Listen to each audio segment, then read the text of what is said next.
अकड़ू बहू। शिल्पा की आदतें ठीक नहीं थी। वो ना बोलने से पहले कुछ सोचती और ना ही कुछ करने में। उसकी इस आदत से सभी परेशान रहते। बहन, घर पर मेहमान आए हैं और शक्कर खत्म है, थोड़ी शक्कर दे दो, मैं बाजार जाऊंगी तो ले आऊंगी। अरे शिखा बहन, तुम तो माफी करे, जब देखो तुम्हारे घर में कुछ न कुछ खत्म ही रहता है। अरे शिल्पा, चिल्ला क्यों रही हो? कहा ना घर में मेहमान बैठे हैं, सुन लेंगे। सुन लेंगे तो सुन ले, तुम लोगों की मांगने वाली आदत तो बंद होगी। अच्छा शिल्पा, ना दो शक्कर, लेकिन बात तो अच्छे से करो। एक कटोरी शक्कर के लिए तुमने मेरी बड़ी बेइज्जती कर दी। शिल्पा बड़बड़ाते अंदर चली जाती है तो शिखा भी घर चली जाती है। माँ, क्या हुआ? अरे कुछ नहीं बेटा, पता नहीं कहाँ कहाँ से ऐसे पड़ोसी आ जाते हैं, जब देखो तब कुछ न कुछ मांगने के लिए घंटी बजाते हैं। अब घंटी बजे तो दरवाजा ना खोलना। पता नहीं माँ की ये आदत कैसे बदलेगी, किसी को कुछ भी बोल देती है, बोलने से पहले सोचती भी नहीं। शिल्पा की ये आदत दिन ब दिन बढ़ती ही जा रही थी। एक दिन शिल्पा के दरवाजे सब्जी वाला आया। सुनो भैया, मुझे ये भिंडी, टिंडे, लौकी और आलू के साथ 1 किलो प्याज दे दो। जी बहन जी। वो एक एक कर सारा सामान पैक कर देता है। कितने पैसे दूं? 220 रुपए पूरे। अरे इतना महंगा नहीं, हाँ मैं तो सिर्फ 150 दूंगी। नहीं नहीं, पैसे तो पूरे लूंगा, नहीं तो सब्जी वापस कर दो। ऐसे कैसे वापस कर दूंगी? मैं तो एक भी सब्जी वापस नहीं करूंगी। और हाँ, रही बात पैसों की, तो लेना है तो 150 ले लो, वरना मेरे मोहल्ले में घुसने तक नहीं दूंगी। हाँ। अरे नहीं नहीं बहन, हम लोग गरीब लोग हैं, ऐसा ना करो। पकड़ो ये 150 और दफा हो जाओ। शिल्पा की बेटी अंदर से ये सब देख रही थी। शिल्पा, तूने तो हद कर दी, बेचारा गरीब आदमी, उसका तो गुजारा ही इसी से होता है। बोलने से पहले सोचा कर बेटा। माँ आप चुप रहो, घर चलाना बच्चों का खेल नहीं, और वैसे भी इतनी महंगी सब्जी थोड़ी ना होती है।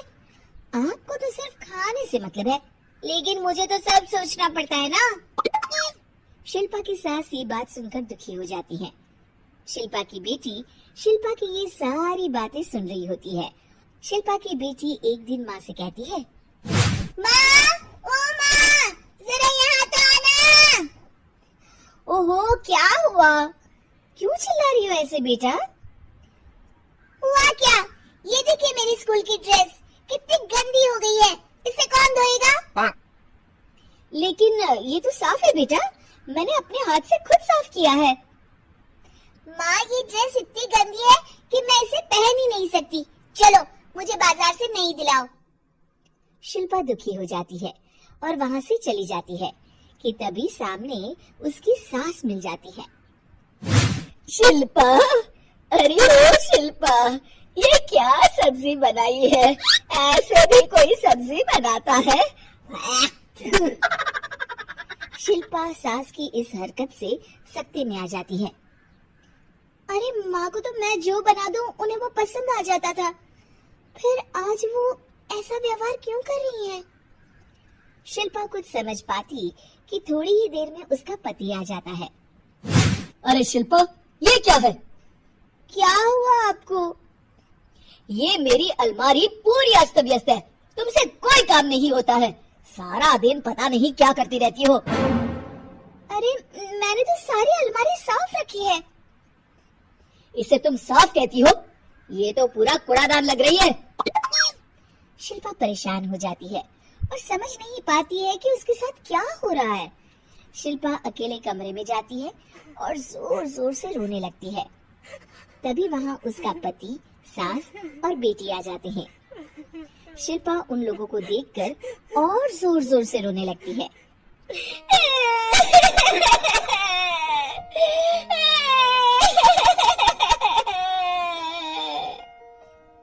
तभी उसकी सास उससे कहती है, क्या हुआ? यहाँ बैठकर रोती रहोगी या फिर खाने को भी कुछ बनाओगी? माँ, पहले आप बताएं, आप लोगों को क्या हुआ है जो मुझसे ऐसा व्यवहार कर रहे हैं? वही हुआ है जो तुम्हें रोज होता है। मैं समझी नहीं। माँ, आज घर वालों ने आपसे बुरा व्यवहार किया तो आपको कितना बुरा लगा ना? हाँ, मुझे बहुत बुरा लगा। मुझे अच्छा नहीं लगता कोई मुझसे इस तरह से बात करे। सही कहा शिल्पा, जो चीज तुम्हें खुद के लिए अच्छी नहीं लगती वो तुम्हें दूसरों के साथ भी तो नहीं करनी चाहिए। बेटा, हम तुम्हारे अपने हैं, फिर भी तुम्हें अपनों की बात का बुरा लगा। लेकिन सोचो, जिन बाहर के लोगों से तुम ऐसा व्यवहार करती हो उन्हें कैसा लगता होगा। हाँ माँ, आप सच कह रही हैं। मैं आप लोगों से माफी मांगती हूँ, मुझे कड़वा नहीं बोलना चाहिए। मैं समझ गई, मैं आपकी हूँ इसलिए आप लोगों ने मुझे सुधरने का वक्त दिया और मेरा साथ दिया। लेकिन जिन बाहर के लोगों से मैं बुरा व्यवहार करती आई, वो लोग मेरे कड़वे बोल से कितने दुखी होते होंगे। मैं वादा करती हूँ, आज से ऐसा व्यवहार किसी के साथ नहीं करूंगी। सीख, हमें दूसरों के साथ वैसा ही व्यवहार करना चाहिए जो हम खुद के लिए अपेक्षा करते हैं।